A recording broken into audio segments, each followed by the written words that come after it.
Hello there. You're listening to the Box Office Show. I'm Ryan Hill. And I'm Dylan Johnson. Today we're going to be talking about the box office numbers from last weekend and our box office predictions for this upcoming weekend. We'll also be doing another installment of Guest Flick Picks. This time we will be talking about the under the radar dark comedy Happiness from Todd Solondz. This film was selected by our special guest and newcomer to the pod, Camden Ferrell. Thanks for joining us, Camden. Of course, thank you for having me.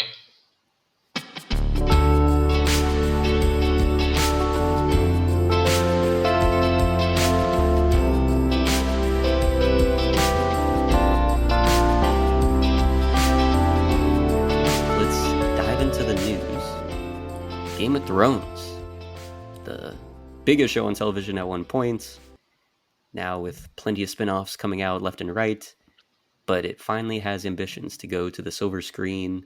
There is a movie in the works at Warner Brothers in early development. We know no information, not even if it's going to be live action or animated, like the Lord of the Rings film is coming out later this year. But what are your thoughts on a Game of Thrones movie? And what would you want it to focus on if you had your pick? There's no info about it regarding like when in the timeline of Game of Thrones it's taking place Mm-mm. or nothing whatsoever. Nope. I don't care enough about Game of Thrones to like throw out what I would want it to focus on. So Ryan, I feel like I should defer to you since you're a bigger Game of Thrones fan than I. Is there like a specific era you would want it to be about? I think there's three main ones that they could draw from that would be interesting. One would be Robert's Rebellion. One would be the first conquest of Westeros, like when Aegon came over. And then the other would be the fall of Valyria. So any of those, I think, are really compelling stories that in one way or another I do want to see adapted, either to a television show. Again, it could be animated. I think that would be compelling. And then as far as a movie as well, it it depends because they had said at one point they wanted a Jon Snow spinoff. I think that honestly probably serves itself better as a movie so that they Mhm. don't have to like have them settle in for multiple years of a potential series. And then again, nowadays they have 2 years in between each season. So it's like at that point, yeah, why not just make them very tight, efficient 2 hour movies? And if you want a trilogy out of that, you can go for it. But Yeah. send them over to Essos, like put them in a whole other continent. There's a plenty of stuff you could have over there. I think that would be compelling. Have them like try and chase down Drogon, who's still out there. I think that would be interesting as well. So any of those, I think would be cool. I think the Jon Snow one though is the one that could be most confined to a like narrative feature film, Yeah. rather than maybe being better served as a full on series. I could see that. Camden, were you a big Game of Thrones fan when the show was coming out or a fan of the books at all? I mean, not at all. I think there was a point where I really wanted to watch it, but I think the reaction to the final season made everyone I know who watched it Yeah. just recommend I watch something else that has a better ending. Yeah. So I See, never got around to it. I was a little bit luckier in the sense that I was told to watch it in anticipation for the upcoming final season. So I binged the whole thing start to finish for the first time right before that final season came out just to be disappointed. So I guess I was lucky that I got to see it or wanted to see it because if I had been told to watch it after that season had come out, I would have been in the same ballpark and probably just ignored it or not even consumed it in any way.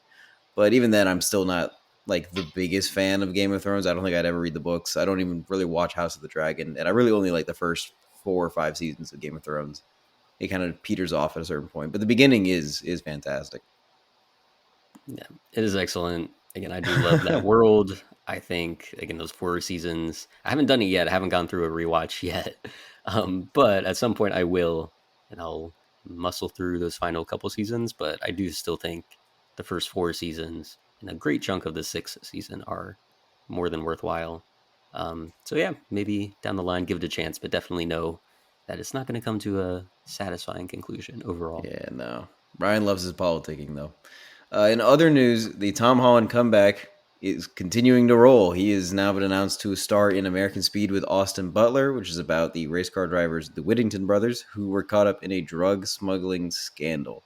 So Tom Holland, just more and more news coming about him coming back into the movies after so many years on a sort of like hiatus from film. Exactly. So we'll see if this one also lands in the summer of 2026 with all the That'd be other films that sick. he's got going on. That would be hilarious. The guy would go on like a press tour for the ages. He would just not stop. But I mean, yeah, good for him. Finally, yeah, just returning to cinemas.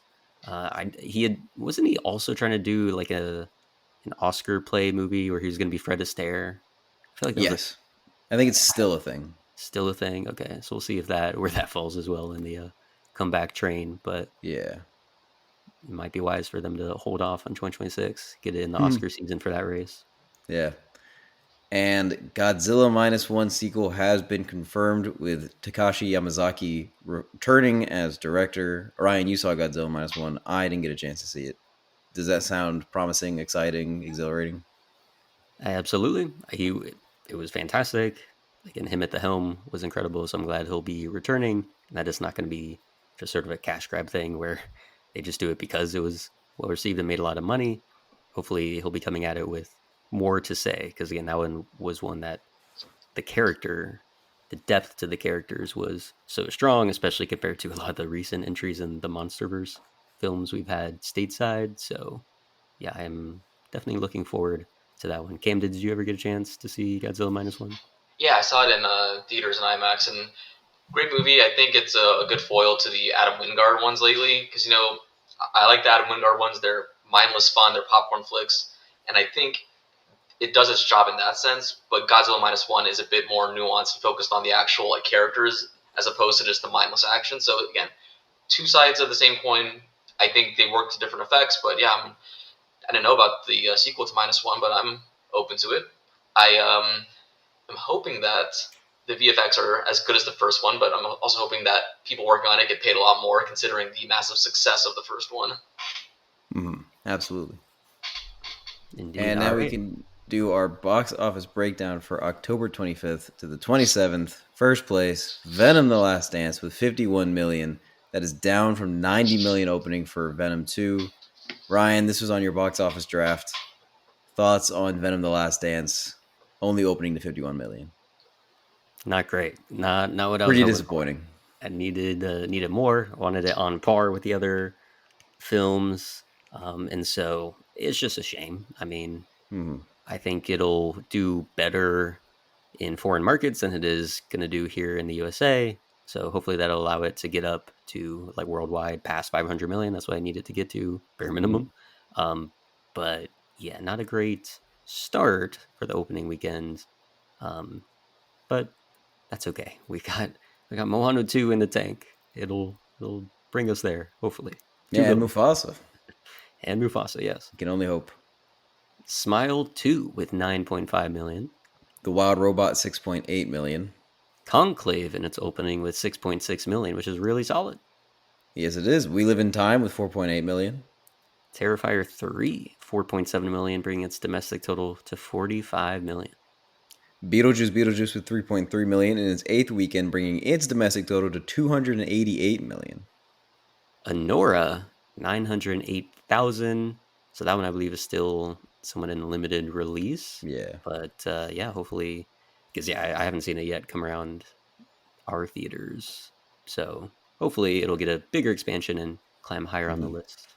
Piece by Piece with 753,000. And Transformers 1 still hanging out in the top 10. Again, under a million. It only got 740,000, but impressive. And it will be the last time we see them in the top 10, but not too bad. Indeed. And our predictions for the next weekend, November 1st to the 3rd. Venom is going into its second weekend, and the sort of Forrest Gump pseudo reunion here is also going to be releasing that weekend. Ryan, what do you think the drop is going to be for Venom 3? I'm going to hope that it gets 24 million so they can have a nice, steady, almost, 50% drop. That'll allow it to, make a lot stateside, get over 100 million for sure. That's what I needed to do. I don't think it'll be a Joker size drop, so I don't think we have too much to worry about there. What about you? I think you're probably on par, but I still don't think it's going to be enough to really get what you need, unfortunately. I mean, superhero flick is going to be a steady drop off. I'm thinking it'll be 20, 25 million, something like that. Gotcha. I mean, that's pretty good for like comic book movies nowadays. So, Yeah. and how about for here? I'm thinking 5 million, maybe less than that. Yeah, it's not going to do any major numbers. There's not that much out this weekend other than some of the artsier films that people are going to check out, but really there's no big blockbusters really holding out the weekend, and I don't think Here is going to do big numbers even in its opening, even with all the star power and the Forrest Gump sort of thing attached to it with Eric Roth and Robert Zemeckis in the cast. I still don't think it's going to do much more than 5 million. Yeah, how much do you think a Forrest Gump 2 would get? In an opening weekend, maybe like 25 or 30 million. Really? It's marketed You think right? so? Yeah. With like the original cast returning and like all of the same people behind the scenes, I think you can make 25, 30 million in an opening weekend. Interesting. Yeah, nowadays I'm not too sure. I don't know if it'd be able to get that high, but If you make the yeah, hype it'd be around it good enough, compelling to see. absolutely. Yeah. All right, and let's now dive into our main topic, the guest flick pick this time around, Happiness, the 1998 film, again from writer-director Todd Solondz, with a cast featuring Philip Seymour Hoffman, Dylan Baker, Jane Addams, Lara Flynn Boyle, Cynthia Stevenson, Jared Harris, John Lovitz, Molly Shannon. So plenty of people in here in this, anthology type film, connected anthology. So yeah, let's go ahead and dive in. Camden, you Right. chose this So film. Why did you want to talk about it? Right. So Todd Solondz is one of my favorite filmmakers, like ever, and I was really excited that Happiness got a Criterion release. I think just last month, because prior to that, the only way to watch it was if you got the like DVD from like decades ago, had a library that had it, or if you just streamed it illegally, which I did a lot. So I think this is the first chance a lot of people are going to have to actually watch it in a high quality manner. So I think it's a good thing to highlight right now. And Todd Solondz has been around since I think his first movie, Fear, Anxiety, and Depression, was I think late '80s, early '90s, and that was like a kind of like a bootleg Woody Allen type movie. But he's been making movies sporadically since then. I think his last one was Wiener Dog, which, correct me if I'm wrong, might have been 2017, I think, on Amazon. I can You fact would check probably be a better expert on that than us, but Yeah. Dylan will fact check right here. 2016. 2016. So yeah, as you can tell, he's been in 8 years without a movie. So if we're not getting any new movies soon, it's always good to revisit his old ones. Happiness being his most controversial, the one that is often talked about in circles when you talk about disturbing movies, and for good reason.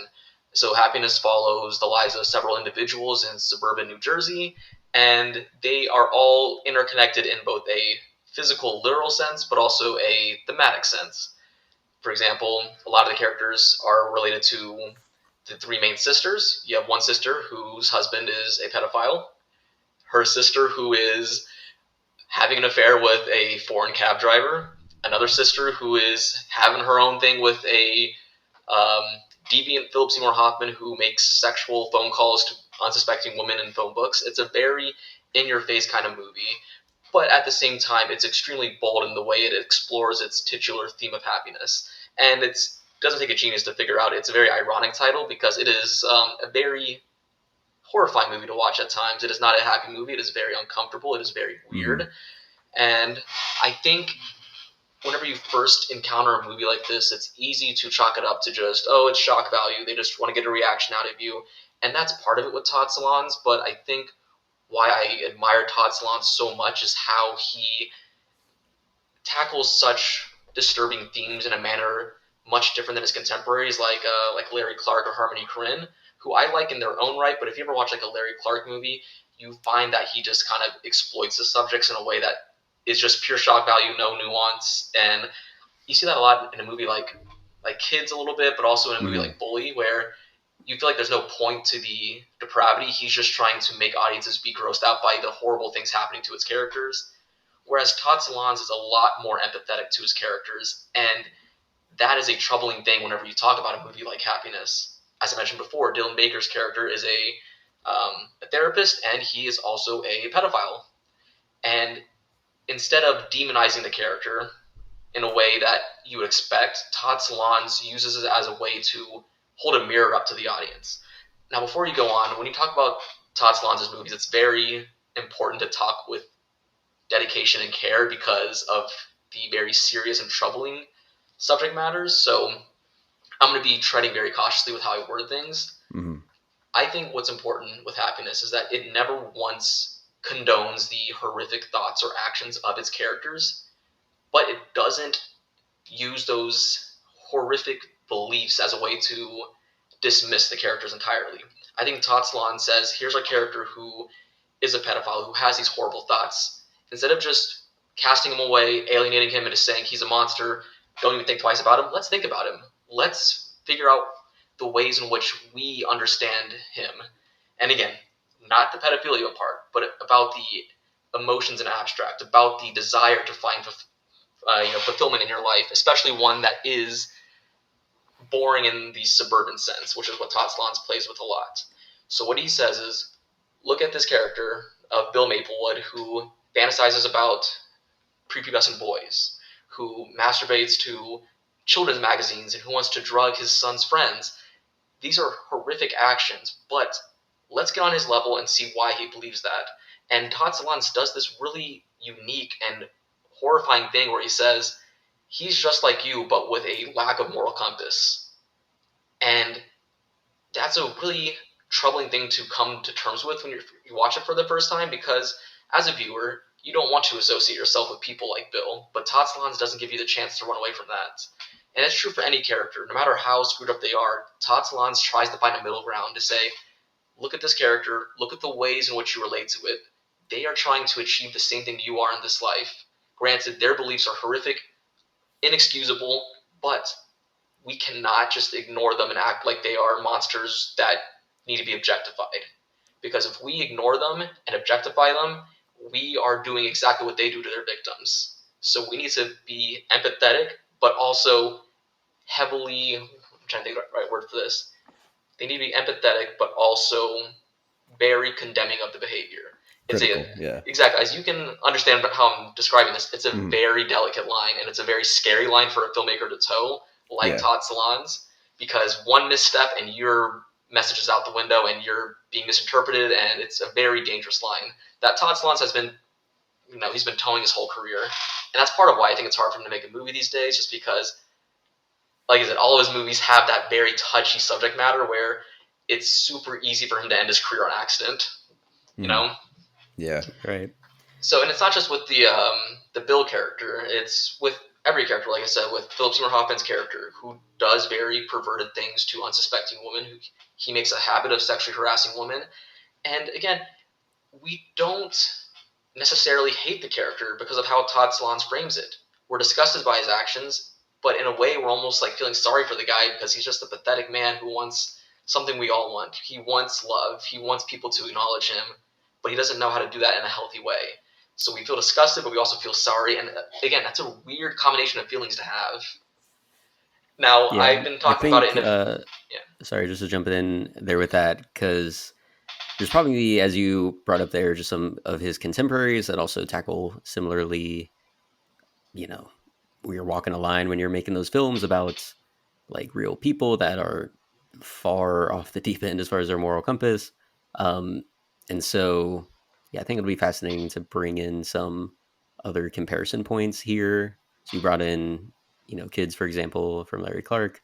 I think some other examples of like very, again, immoral characters that we're focusing on, but the filmmaker isn't judging them necessarily. They're just sort of showing who they are in their natural habitat, so to speak. So one thing that we brought up, Dylan, before we even started recording, Red Rocket, where you were saying this had like similar vibes. You hadn't seen that film yet, I don't think, but not yet. I had watched it and I very much disliked that film. Like I was on the verge of walking out in the theater watching that film. And I love Sean Baker's Florida Project. Love that. Very looking forward to Honora. But with Red Rocket, it was one of those things too, where I remember having Alessandro, who's been a guest on the show, he said that was his like number one film of that year. We had many spirited debates about it. And he was bringing up the same point that you were of Sean Baker. And certainly I agree with this because, again, I see it throughout Florida Project of the way he's able to approach these characters that are doing things you absolutely don't agree with. But he's shedding a light on them as just people going through their lives, making mistakes, things that you would not advocate for, that you know are wrong. And yet they're going about their lives trying to search for happiness or make a living, things like that. And so it was just fascinating to me that it clicked in Florida Project, and then with Red Rocket, it very much did not click. And I got the point; like I know exactly what he was doing there, and I don't even think he went in the dangerous territory of like condoning or excusing his actions. Like it very much is clearly like, yeah, this guy is a schmug who is abusing a relationship with this girl who's on the verge of 18, and then she does become 18 and like makes a choice to like go off with him. But you obviously know that's not a great thing for Yeah. her to be doing because she was effectively groomed. So throughout that entire film, I was like, I understand the point of like we're shedding light on this schmuck of a guy, but I was just not a fan watching it. Like I was not enjoying my time with it. Do you think it And was effective in Happiness? so that's what my question is as I try and like unpack my thoughts on this film, because I never really felt empathy for some of the characters. Like there was never really a point where I was like, oh, I feel like the filmmaker is trying to draw out of me some sort of sympathy for this person that is doing bad things. Sometimes that'll happen in films and I can detect that, and I'm like, I don't buy that this is like what we should be doing with this character at this moment. But in this case, I never really felt that, but I also never felt the same sort of like repugnance that I had in Red Rocket, because so much of the film is like this dark comedy of you're seeing the absurdity of some of these actions. Yeah. Again, that whole sequence of him trying to get Johnny to eat something that he has spiked Bizarre. was bizarre, but it's just like the twisted sense of humor of that, of him like desperately doing whatever he could, of like, oh, you want a Gatorade or orange juice or whatever, I'll go to the store and pick it up. And it's like so over the top. I mean, there's that literally a moment like that in Happiness with Bill trying to give a spiked like sandwich to a kid. It's so I'm wondering if Sean Baker may have actually. Well, no. taken I some was talking about inspiration. Happiness in that Happiness. case. That wasn't in Red Rocket, but so yeah, so that like moment in Happiness there, because it's so like over the top and very clearly meant to have you laugh, even though it's like an awful thing to be watching it play out. But the comedy of someone pushing so hard to do this like terrible action, Right. I never felt like I was being invited in for the empathy there. And so it's fascinating to me because like how you brought up, and then I had known of Happiness in the past. It was actually, which I don't know, maybe I should have mentioned this, but there is like on YouTube, there's just like a full post Oh yeah, of it it's a from years godsend. ago. I love it. Yeah. Yeah, and years ago I had saved it to my watch later because I just saw it out of nowhere, and I'm like, that's kind of crazy that this randomly film is just entirely here. And I saw some of the comments, and people were like, this is the most uncomfortable film I've ever watched. Yeah. However, it was great, and I was like, okay, fascinating. And so yeah, I just always had it on my watch list here. And then when you brought it up as something you were interested in talking about, I thought it was a great chance to get to explore it. Right, But and because I've heard it's so much that people are like, yeah, it's empathetic towards the characters. Oh, it like tackles these disturbing themes, and again has characters in these like awful positions, but it tackles it in a way where it sheds a light on humanity, as you were saying, like holding up a mirror to it. And yeah, I don't know, just for me, I never felt that moment of like, oh yeah, I'm understanding where Bill is coming from. There were some characters like Joy, for instance. I thought for her, I cared about her and her predicament, what she was going through. right. um And I and think all of the characters in Happiness exist on kind of a spectrum in terms of the depravity of their actions. So, like you said, Joy is a character that's easier to relate to because her actions are, more in line with a regular person's moral compass. So, yeah, it is a spectrum, and I think it's a interesting movie because Todd Solondz also blurs the line of sympathy. Because you say you don't feel anything for Bill, some people do, and I don't think Todd Solondz. I think he wants it to be kind of ambiguous, and that's how like his comedy works. You never know if you're supposed to laugh, if you're supposed to cringe, if you're supposed to take it seriously. And I think it's the same thing with how you interpret his characters. So while some people feel sympathy, some don't, and I think that's part of the design. Because I think Todd Solondz has a certain thing about he's like kind of a misanthrope. Like I kind of sense he doesn't like humanity very much, or he sees the worst in humanity. And I think he made a movie to kind of emphasize how uncomfortable life is. He made a movie with these horrible characters, and he's like, "Hey, by the way, it's a comedy. Do you feel like you should be laughing? You're not sure, right? Kind of like how we live in this life. We don't know if we're supposed to be laughing. We don't know how we're supposed to act one moment or another. figure it out. It's going to be uncomfortable though. Yeah, While you and figure that out. I think like Ryan said, the comedy aspect of it does make it easier to watch, and I think the reason is because so much of it is like a dark comedy where there is setup and there are punchlines and there is like Mm-hmm. humorous situations. It makes it feel a little more removed from the situations as opposed to if it was just a straight drama of these same characters doing these same things. It would just be a little too heavy to watch and a little like too into the perspective of the characters to where we can't really remove ourselves from the situation and just like exist as a viewer.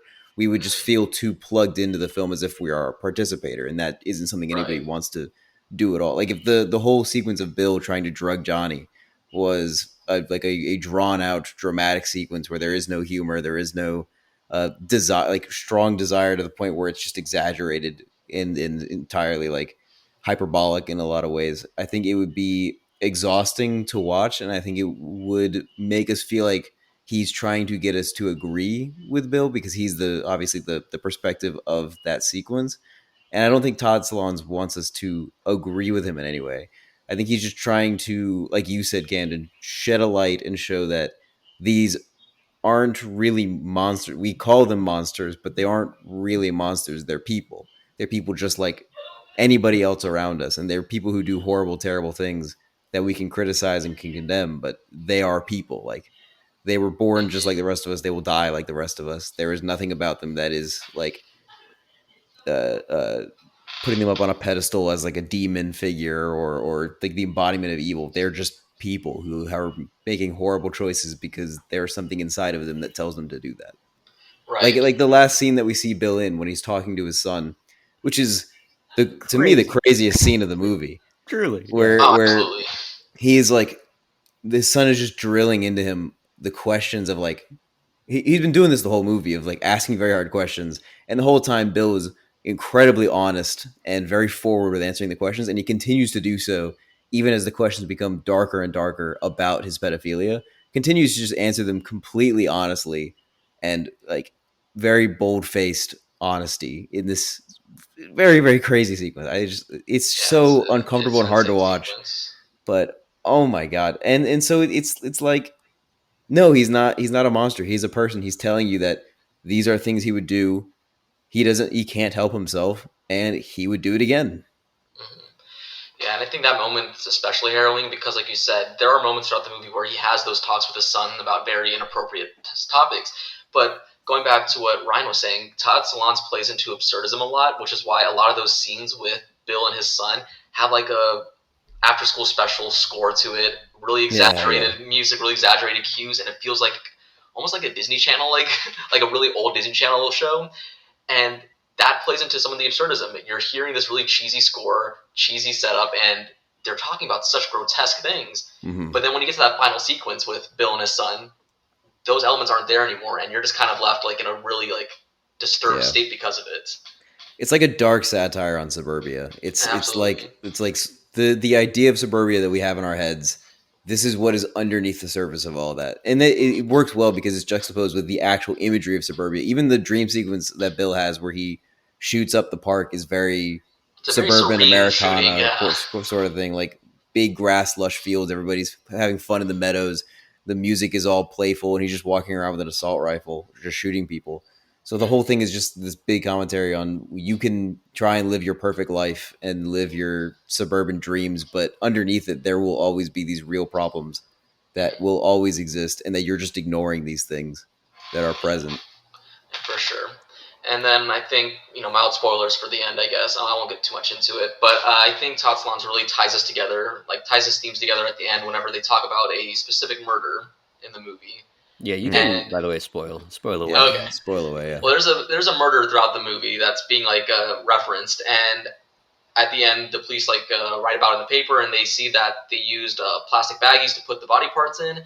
And Laura Flynn Boyle's character says something along the lines of, like, they're like, they mentioned the plastic bags because we can all relate to that. We've all used plastic bags before. And that's Mhm. Todd Solondz at the very end, just straight up saying, guys, if it wasn't clear before, this is why we're so invested in horrible people in this movie, because we see little bits of ourselves in them.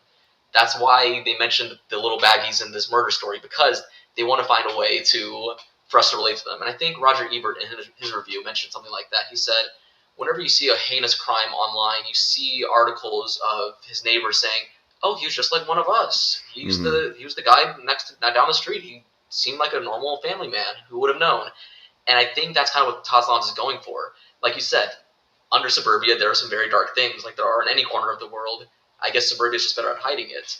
But at the end, these horrible things that people do in the movie and in real life, we can't help but be curious and nosy about it just because of the minute similarities in their lives, you know? Mm-hmm. And again, it's a very weird line to toe that Todd Solondz does, but it's I find it quite effective. And, I think a lot of the discussion around this movie focuses on Bill's character because, the pedophilia subplot is one that is very hard to ignore. But yeah, when you go into the other characters, it's easy to, see the same themes but on a lesser level. Like, so I think Laura Flynn Boyle's character is one of the lesser compelling ones for me. She's a poet, she's successful, but her inner monologue suggests that she finds her success fraudulent, and she hates how she's surrounded by yes people. She hates the attention and accolades she's getting, which is why when she gets a harassing phone call from Philip Seymour Hoffman, she immediately becomes interested and says, "Hey, come over." Like, she finally found someone who degrades her in a way that she thinks she's fitting of, and it's such a weird dynamic. And I think, again, at the end of the day, Todd Solondz is trying to say everyone has different needs. She has success and happiness on the surface, something her sisters wish they could have, yet she rejects that because she wants to be treated like shit, Yeah. It's quite literally a movie about characters who are trying to do things that make them happy, regardless of consequence or any kind of like moral, ethical dilemma. Like they're just doing these very like primal things that make them happy. Like Philip Seymour Hoffman, the thing that brings him joy for whatever reason is to cold call random women and berate them and masturbate furiously to them. And Right. Dylan Baker is obviously like a pedophile in the film, and he does these things that bring him like gratification and satisfaction that are horrible and twisted. And then to smaller degrees, Joy is constantly looking for something to bring her happiness and is never finding it, unfortunately, which is so awful and horrible. And John Lovitz kills himself because that's the only thing that can relieve him of his pain and bring him some kind of peace. And Jared Harris is this Russian guy who is just looking for money and just wants to steal things and does that to bring himself happiness. The mother is trying to find some kind of peace apart from her husband, and he's trying to find some peace alone, away from anybody. And they're both just looking for these sort of human connection things. It's all about just trying to be happy at the end of the day, even when everything seems like it's going horribly wrong.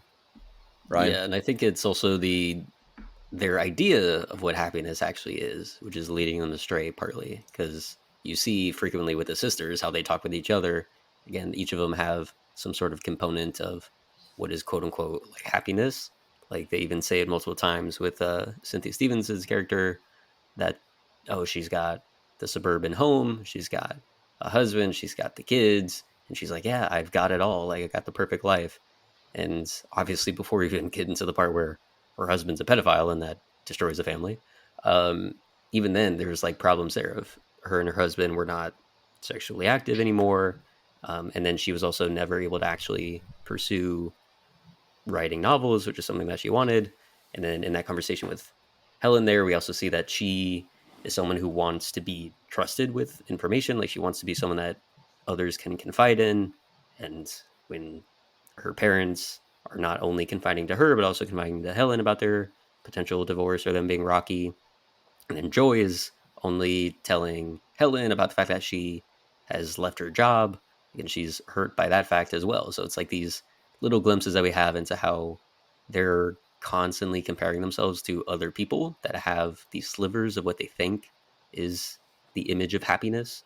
Mm-hmm. And because of that, they continually are keeping themselves down, not actually looking at what they do have currently in their lives that make them happy or should make them happy, or that other people are envying because that's their perspective of what happiness should look like.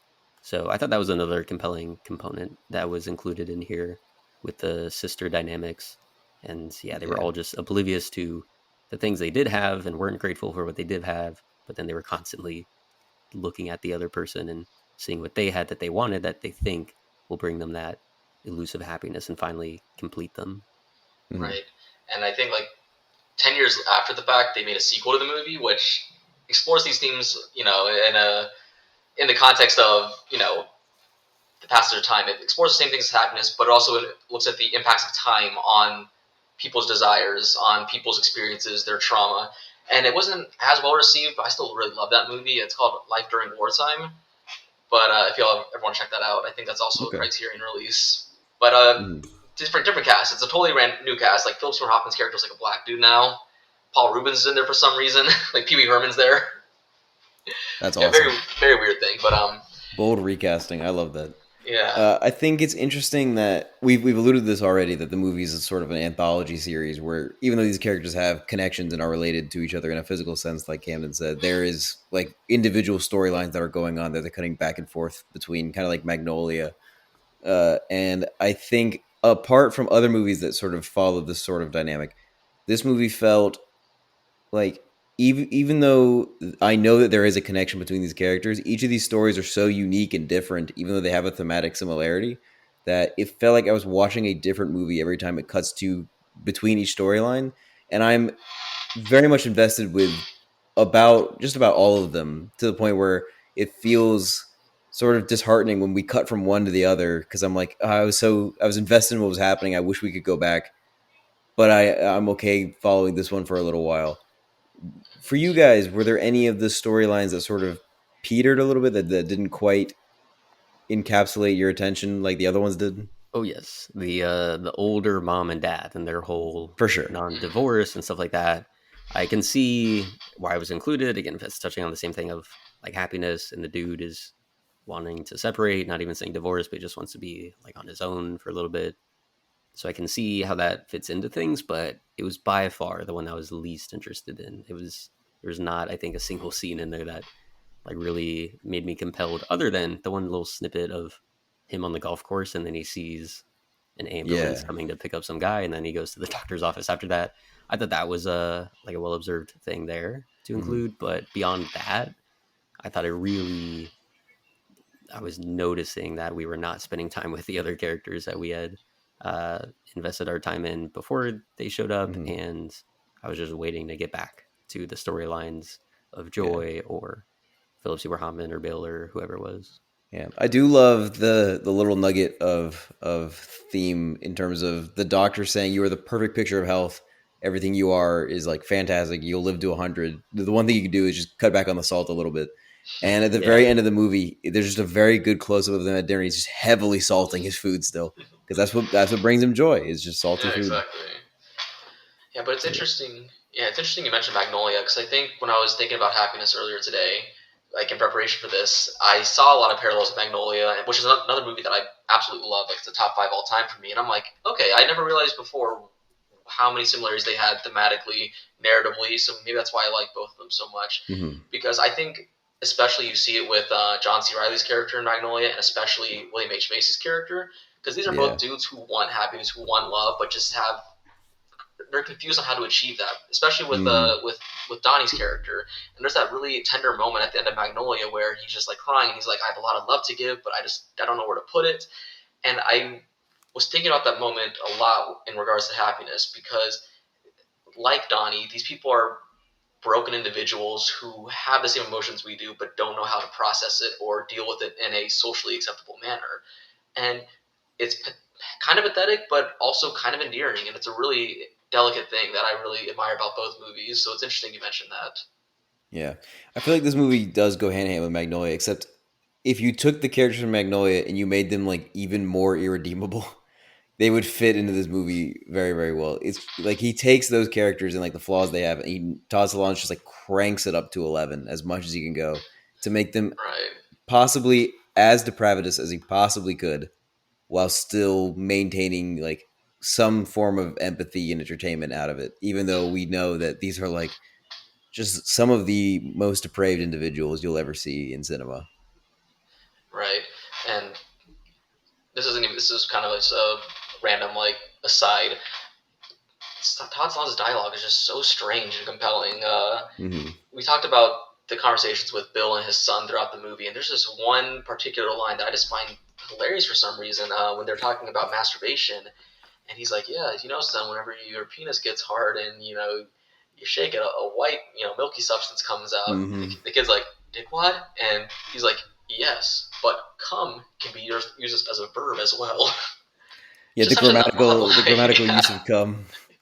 I just love So that line so awesome. much. It's one of those things where Todd Solondz is able to kind of separate himself from the seriousness of the topic by just Hmm. having some random like absurd like lines in there that just kind of remind you this is a movie, like this is a serious topic, but remember it's a movie. I want to make you Hmm. laugh a little bit too. Yeah. What's most impressive to me about this movie is I was going into it knowing that it was released as NC-17 or released unrated because it wasn't going to get an R rating, which is fascinating because this is a movie that contains almost no nudity and very little violence. So the Right. combination of that fact and that it was released without an R rating because it couldn't secure it means that this is a very like uncomfortable tone to a film. To achieve that is wildly impressive to me because that Right. is not an easy thing to achieve. Yeah, like most of the disturbing stuff is captured entirely off screen. It is Yeah. merely implied. So yeah, I think you can it's wear that with a badge of honor, honestly. I think it's impressive. absolutely. Yeah, so Although quite a that's insane. few cum shots are seen. Just You're right. Right. There were a couple of cum shots, but it's just a milky substance, like a dickwad, if you would, just hitting a wall. indeed. Right.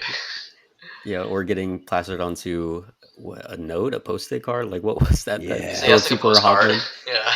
So his wall was just filled with Cum. postcards that had cum as glue. Right. Crazy. Awesome. What's even stranger about this is the fact it got a Golden Globe nomination too. Like that's just It did. Oh, for for a who? screenplay for Todd Solondz. Wow. So like in Good for hindsight, it's him. like that's such a weird nomination. He Just for should have like got such an a Oscar mainstream, nomination. yeah, for It's a good such a script. mainstream award show. It's crazy, but yeah, I think when he made Happiness, that kind of it ultimately like immortalized his career, but almost killed it too. Because he made movies fairly regularly after that. He made Storytelling in the early 2000s, another great movie, followed by Palindromes, and then Light During Wartime, The Dark Horse. So they became less frequent, smaller budgets, more under the radar. And I think it's just because people were afraid to touch his subjects. Like Yeah. Todd Solondz is It's tough. he's a very daring guy, and I think studios want to avoid that. And I know he's had one movie that's like just been in development for several years now, and I think they actually finished filming it earlier this year. It was called Love Child. It got announced several years ago with Penelope Cruz and Edgar Ramirez attached, and then it went to Colin Farrell and Rachel Weisz. Mhm. And just this past spring, I believe Todd Solondz alluded to being in Europe filming it with Elizabeth Olsen and Charles Melton, which is interesting. So hopefully next year, the year after, we get another Todd Solondz. But again, he talks about how it's difficult for him to find funding for a movie just because of his reputation. But Yeah, at the I same can't time, imagine. if he didn't make the movies that earned that reputation, would we still be talking about him? Probably Yeah. not. I mean, you got to make what you want to make, otherwise it's not going to be good. Right, and For I feel sure. like he found a lot of success with Welcome to the Dollhouse in 1995, and he's like, look, this won the Grand Jury Prize at Sundance. If I ever had a chance to make an absolutely filthy and insane movie, this is my chance. I might Yeah. not get this opportunity again. I'm going to make Happiness right now. He went for it, and Yeah, it's exactly. kind of a cult classic now. I mean, you said yourself it's got the Criterion release coming out. I feel like I see people talking about it all the time, like big stars, like Andrew Garfield just did the Criterion Closet, and Happiness was one of the ones he Oh, pulled really? out. That's cool. So like people bring this thing up quite a bit, especially in like nerdy film culture sort of circles, like cult classic sort of circles. People will bring up Happiness as like this is a good movie to like this is a very fun, uncomfortable thing to watch. I think Enzion here in Orlando probably shows it every once in a while for the uncomfortable brunch. Like, Yeah, I think they this played is it a few like months ago in yeah, Orlando. very very popular film amongst the cinephiles and whatnot. Yeah, but no, it's a great one. I love to revisit it. I found it by chance at a library when I was like 16, and I'm happy I did. It was a very great experience, Yeah. and I rewatch it frequently now. Yeah, I mean the shock factor involved and like the delicate nature with which he details that shock factor. It reminds me a lot of parts of Ari Aster's career, like his opening like short film that he made before Hereditary. The Strange Thing About the Johnsons. Strange Thing About the Johnsons, yeah. Yeah. something like that is like people will watch that because they know it's a crazy thing. I feel like if Happiness was maybe a little more put out there, I think it could become one of those things that's like, I dare you to watch this movie. It's crazy, and it could even garner like an even bigger cult following than it already has, because it has that same shock factor while still saying something important as a lot of Ari Aster's films Mm-hmm. do. And while I would love more attention to go to Happiness, I also would sometimes I would be afraid of it becoming like a viral, hey, watch this, I dare you to watch it kind of thing, because I think that's ultimately reducing it to just pure shock factor, which it isn't. It's a Mhm. I would love more people to watch it, but also I don't want people to watch it from the lens of, oh, this is just meaningless shock factor stuff. There's nothing deeper there. Yeah, I don't think. I think if you watch the clips just like cut out of the film, it would happen like that. But if you watch the Right. film start to finish, I don't think there's any way to take it as just shock factor unless you're completely like illiterate in terms of media. Like, Man, I wish we had a society that could do viral trends for like 2 hours of content. I feel like that the attention right? span's not there anymore. I feel like it would be the problem is like I could see a streamer doing it and watching the whole 2 hour thing, but then when they show that content, they would clip out just the best parts, Hmm. and that would be what the people watch. So the streamer himself would be getting the full context of the film and enjoying it from that perspective. But the people who watch his stream would probably just be seeing clips of it and think it's just shock factor, which is the problem. Right. But if you did a But live stream and you watch the whole 2 hour thing, everybody's enjoying it. exactly. But like you said, yeah, I got the Criterion release. I'm super excited about that, just because it's acknowledgement that it exists. Yeah. I'm really Do big on. you have the copy itself right now? I do. Yeah, I got it What are the first day it came the out. what are the features on it? Like, do they have a director's commentary at all? I have not explored that yet. I want to say Mhm. there's a commentary, but not from Todd Solondz. Okay, Yeah, I'll have to double check. I can. If you give me 5 seconds, I can grab it.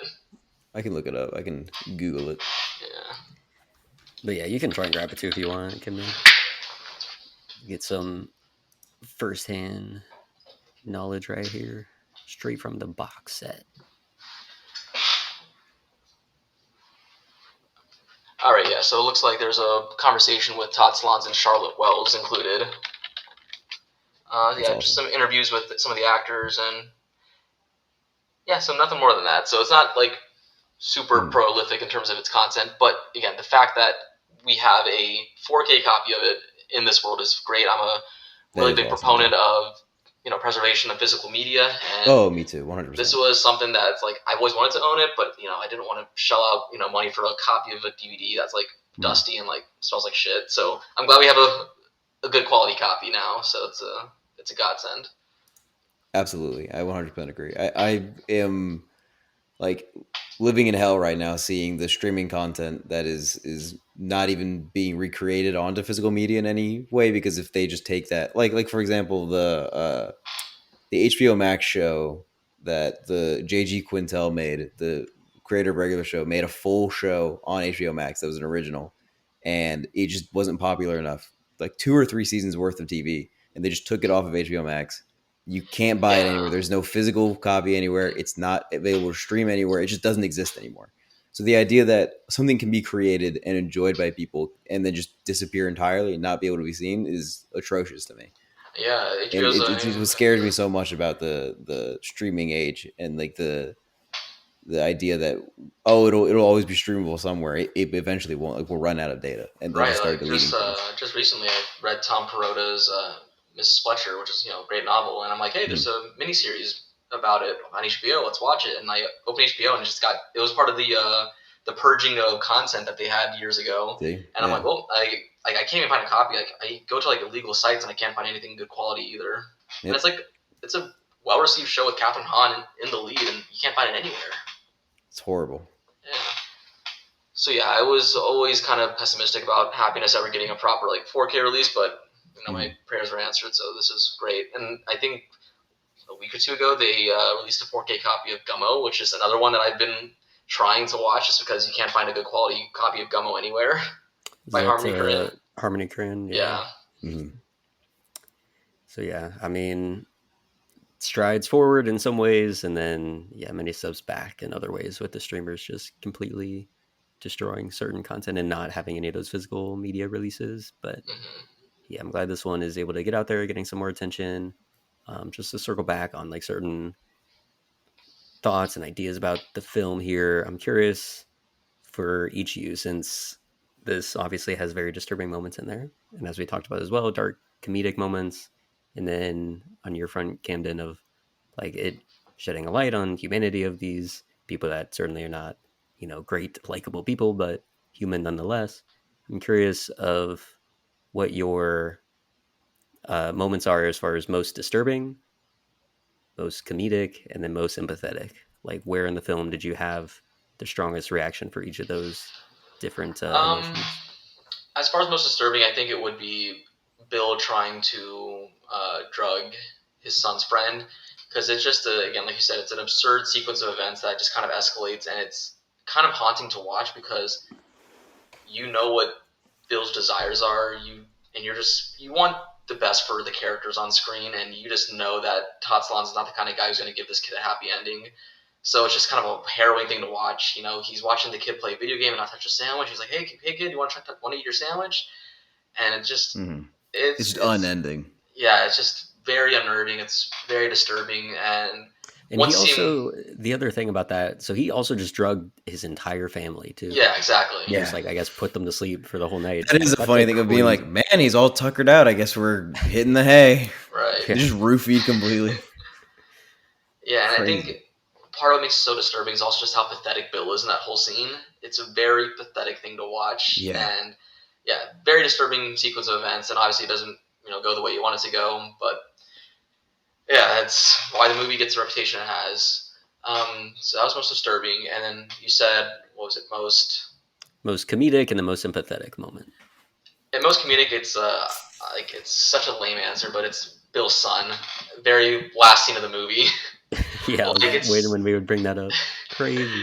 Like, it's I don't want to talk about how it ends. It's just a very absurd ending. It's I think it's awesome. Kind of thing.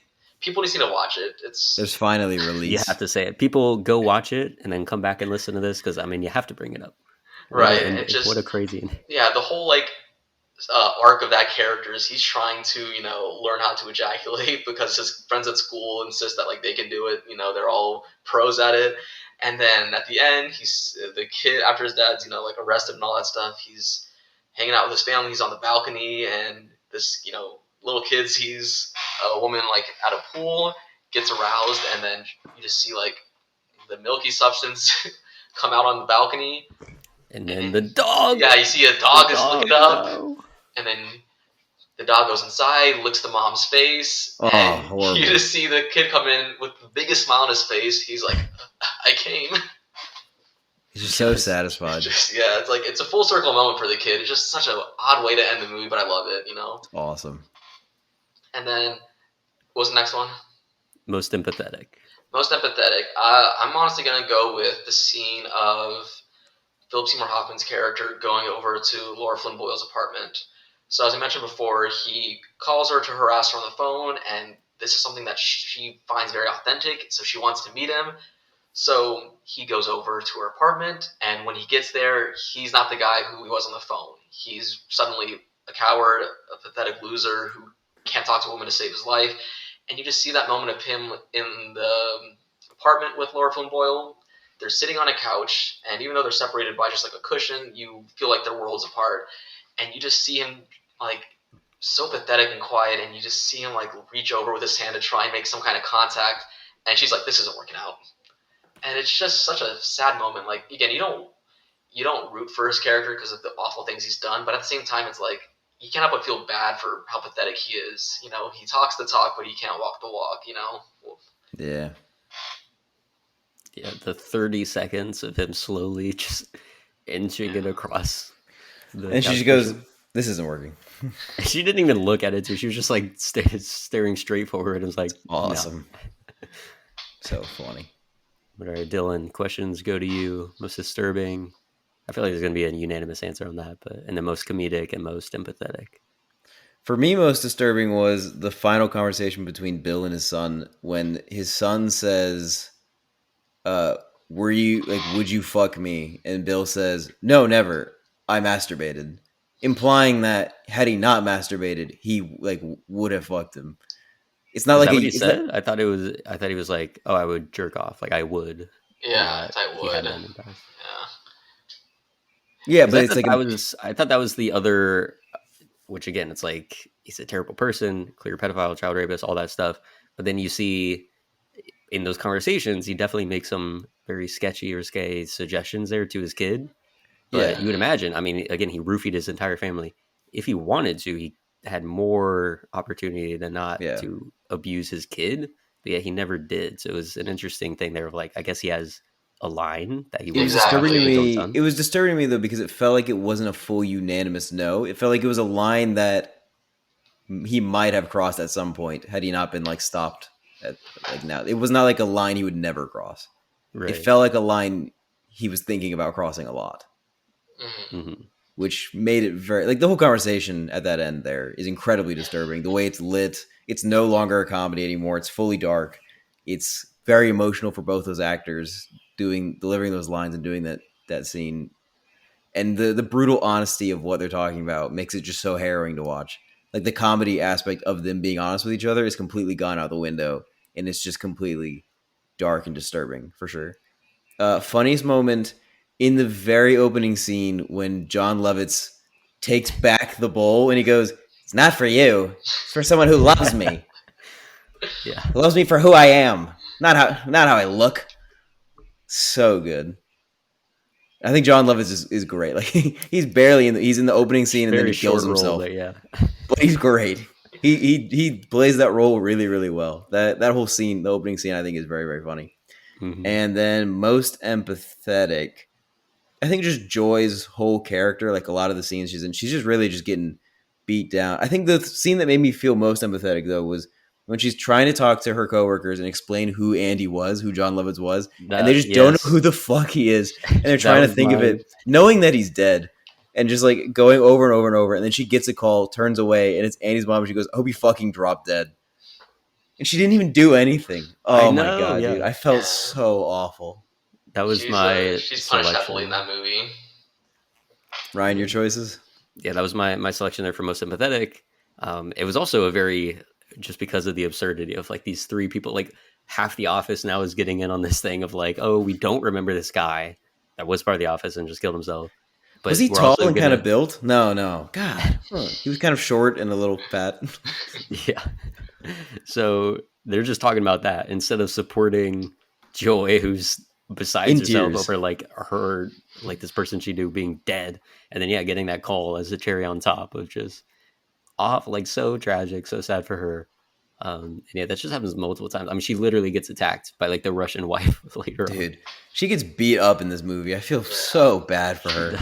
She's like one of the only characters that really doesn't cross any moral line. I mean, she has an affair in a way, but unknowingly, but she really doesn't cross any terrible moral lines at any point, but she just gets dogged on the whole fucking movie. Yeah.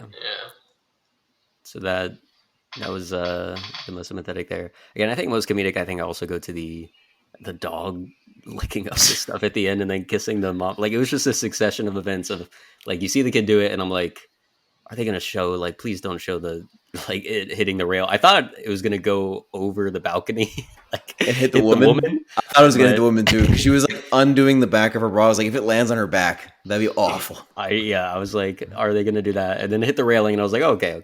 But then the dog comes up and I'm like, no. And then the dog goes in and licks the mom's mouth. Oh my god, dude, it's atrocious. It's horrible. That is for shock factor. That's that was a shock factor crazy. But just to like remind you what movie you're watching. Exactly. And then I don't know, there were some things of just knowing it's Philip Seymour Hoffman as well, just saying these out of pocket insane things over the phone. Yeah, like the stuff about I'm gonna make you come out of your ears or something. Yeah, I'm gonna fuck you so hard you're gonna come out of your ears. It's crazy. Like that was wild. So I don't know. That might go for the comedic moment if I had to pick like a second option instead of the one there with the dog. And then most disturbing for sure would be the Johnny stuff. Like once it got to that point too, if he's like really pushing him to eat the sandwich, and then you see that he does it, just like so unfortunate, so sad. Another crazy moment later in the film when the second boy, like the son is talking about the second boy, is home alone, and the kid's just asking too, like, oh, would you let me stay home alone? He's like, no, like we would be worried about you. We can't let that happen. He's like, oh, but those parents for this kid, what's his name? Fargyle, It's Fargle, Ron something like that. Farber. Farber. Yeah. Farber, yeah. He's like, oh, but Farber's parents let him stay home alone. He's like, well, you're not Farber. We're not his He parents. makes like a very responsible decision to be like, we can't let you stay home alone. It's too dangerous. You Exactly. never know what could happen. And then there's the hard cut to him driving, going, "Can I have the address for Farber, please?" It's Yeah, I heard crazy. that. So he did that, and it didn't quite click right there until because he said something about like, oh, 11 something avenue, and then I was just thinking of like, oh, the kid's 11, this is that. And I was like, that was probably intentional, like writing choice there. Like, that was pretty clever. And then it dawned on me when he like rounded the corner there, and I'm like, no, he's going after him because he knows the kid's alone. Yeah. Craziest Insane. moment for me, dude. Like when he sits down to talk to the cops and he goes, "So you're here to talk about Farber?" And they go, "What?" And he goes, "Oh, sorry. I mean, Grusso." Yeah, Crazy, dude. Crazy. biggest What a self-report fucking idiot. of all Yeah. time. Absurd. So yeah, I think all those were interesting. We never really talked about the other neighbor that Philip Seymour Hoffman had. hmm That the whole murder plot there. Yeah, I wasn't as enamored by that plot line either. I just feel like it took it in a way that just felt a little outlandish, even though the movie is, bold out letters outlandish completely through and through. It just felt like it kind of came out of nowhere a little bit in the scene where it did happen, where she's talking about how oh, by the way, this guy that you knew was dead the whole time, and this character you thought was just like a normal figure in the movie. Turns out she killed him and chopped him up and bagged him into the freezer. Isn't that crazy? It's just kind of like, oh, I feel like it wasn't built up enough. I feel like it just kind of came out of nowhere, and I I mean, I know it serves the theme for sure of just people just trying to be happy and doing things that make them happy. I just it just felt sort of unnecessary. It just felt like it came out of nowhere. It just felt very like not set up well, if you ask me. Hmm. Yeah, Kevin, what are your thoughts on that? Because I feel like you have you've So seen the film plenty of times, so I'm sure you've like dissected what that might have meant, the inclusion of that character. right, I'm trying to think of her name right now. It's eluding me. I want to say it's like, Corrine, something like is that that. it? Okay. Oh no, isn't that Christina or something? Christina, yes. Christina. Yeah, well, so obviously Christina's character is like not my favorite. I don't think she's anyone's favorite, and it does kind of come out of left field. Her whole storyline, like you said, but like you also said, I think it ties into the themes. Whenever you see a murder on TV, they always say like, "Oh, she was just like anybody else," Yeah, yeah. And I think that's part of it. This whole movie, we see her interact with Philip Seymour Hoffman's character, thinking she's just some lady who wants to find love, which she is. She's someone who's lonely and wants to find somebody. But at the same time, she's someone who's totally capable of heinous acts of violence, and it kind of catches you off guard. It's over the top. It might not be super realistic, but at the same time, there are people every day who seem like us on the surface who are capable of horrendous things. Mm-hmm. So again, while I don't love her character as much as the other characters, I appreciate its inclusion in the movie. Yeah. And was the like were we meant to take her story at face value there of like she got attacked by the doorman? Like was that a legitimate thing or was that her I would assume so. bringing I took it at face feeling value. I took it at face value. I took it at face Yeah. value too, but yeah, the way you're bringing up there of like how that could have played into the themes as well of like, oh, someone that seems normal on the surface, but potentially could do these heinous acts. But yeah, it didn't seem like she was a serial killer or anything like that. I think if she would have tried to do something to Philip Seymour Hoffman, then that would have borne out that idea. But so yeah, it's just her like suffering this horrible attack in her own apartment and then like retaliating, getting him away from her, but and then going, I don't know, like just further than that of calling the police, which is always the thing. Like when people are like accidentally kill somebody else or even purposely kill, but clearly, again, she was like under attack by this guy. Instead of just like calling the police and explaining what happened, like going the whole other direction of trying to like cover up the crime, which thereby makes you seem guilty of something that was wrong. So yeah, I don't know. I guess something just cracked there, and she felt she needed to again cover it up, chop him up, and just slowly dispose of him. So yeah, that was an odd tidbit for sure to include overall. And I think like the one strong strand of connection I can see between her and Philip Seymour Hoffman's arc is just that idea of like him in the beginning saying he's so boring and like no one would ever be interested in him. And then you see Bill like dozing off and thinking about his grocery list as he explains that. But the idea that there was somebody like this other neighbor, literally the other neighbor that he has, is someone that, for whatever reason, was interested in him, but yet he was so focused on one, making the cold calls to random women, getting off on that, as opposed to trying to establish a real relationship or connection with somebody, but then also just being obsessed with his other neighbor, who is much more in the vein of traditional beauty and attractiveness. So I guess that kind of ties into it. Like, again, if he's searching for happiness and he's not willing to like actually engage with something that could bring happiness, because it's just not, again, that vision of happiness that he's built up in his own head. So ultimately it leaves him being unhappy. However, I mean, he does go and like sleep over the covers next to her that one time. I can't remember. Is there anything else that happens after that before That's the the time last we jump? see of them. Yeah, that's the last we see, and then we find out she is in jail. Yeah. So I guess that maybe means that he like pursued that and, I don't know, quote unquote settled, but again, it was like him settling because he couldn't walk the walk, as you said earlier, with the other neighbor. So yeah, I guess I'm not too 100% certain of what the takeaway is for that particular storyline and how Christina fits in with his arc there and pursuing happiness, but there certainly is something, I think, to that effect of like him having an option but refusing to actually engage with it, because again, his skewed, warped view of what he thinks happiness is and what relationship would bring him that. So yeah. All right. Any other last minute thoughts on happiness? Just very, very uncomfortable watch. I think it'd be fun to watch this with other people. I think it'd be a fun movie to show people, try to get them engaged with the deeper, darker corners of cinema.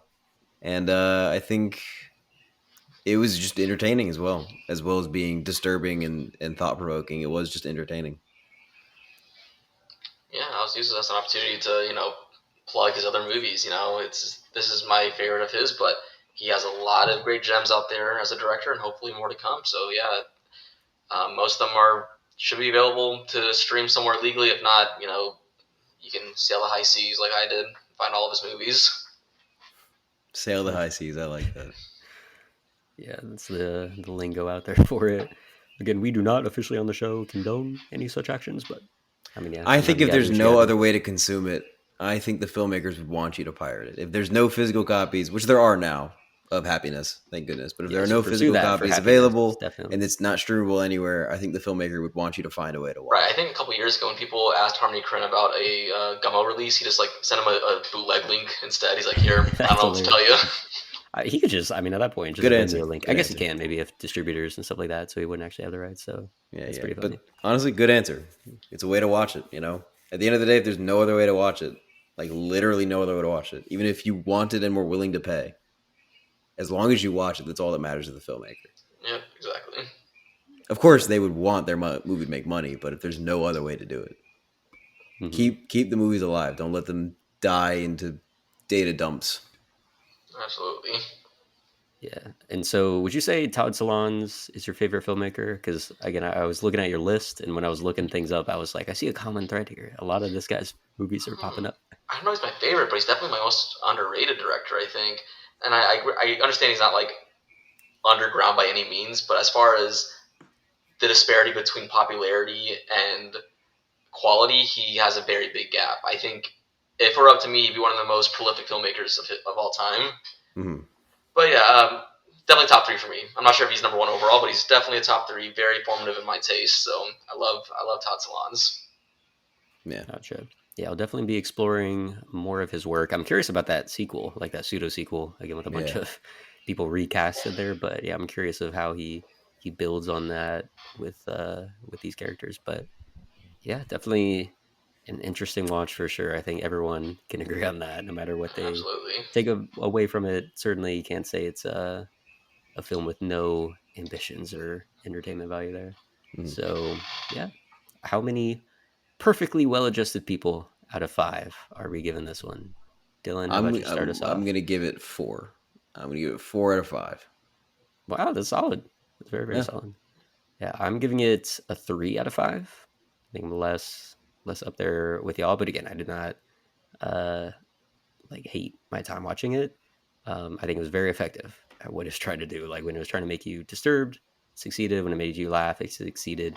Again, like I said, I don't know how much of the empathy came through for most of the characters, but certainly again, like Joy, um, like that very much resonated. So yeah, I think a very solid film all around. And Camden, I think we can guess what yours Yeah, would be. if it weren't obvious, it's a 5. I love this movie. It's one of my favorites of all time, so I'm just happy to have an opportunity to talk about it. Absolutely. Anyway, that is all the time we have. Camden, thank you for joining us once again. Is there anything you want to plug or anything you want to shout out for the people to check out other than Todd Solondz' other movies? Oh man, totally different vibe, but I would check out some movies by Kid Zahar. She's a great, very independent director. Her most recent movie, This Closeness, is a movie original. I don't have movie currently, but her first movie, Actual People, should be streaming on lots of places. It played Slamdance. Very underrated director. Her stuff probably has less than 1,000 views on Letterboxd. Worth checking out. Kid Zahar, great director. Kid Zahar. All right, check that out. I'll make sure to check that out too. If you'd like to give your thoughts on the show, you can email us at theboxofficeshowpod@gmail.com. Our main title theme for the show is Sundown by Joseph McDade. And if you like the show, please give us 5 stars, whatever podcast app you're listening to, and be sure to tune in next week. Have a great rest of your week.